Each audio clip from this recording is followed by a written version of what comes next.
Let's elaborate a bit more on the features and capabilities of the EHRB Electric Hydraulic Rescue Tool Backpack. In addition to the manual tools like axes and pry bars, the electric tools in the kit provide added efficiency and power.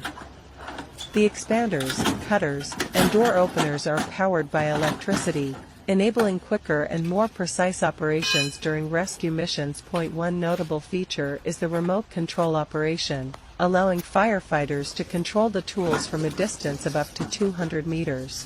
This remote functionality enhances safety by keeping firefighters away from potentially hazardous situations, while still allowing them full control over the tools. The versatility of the tool set is another highlight.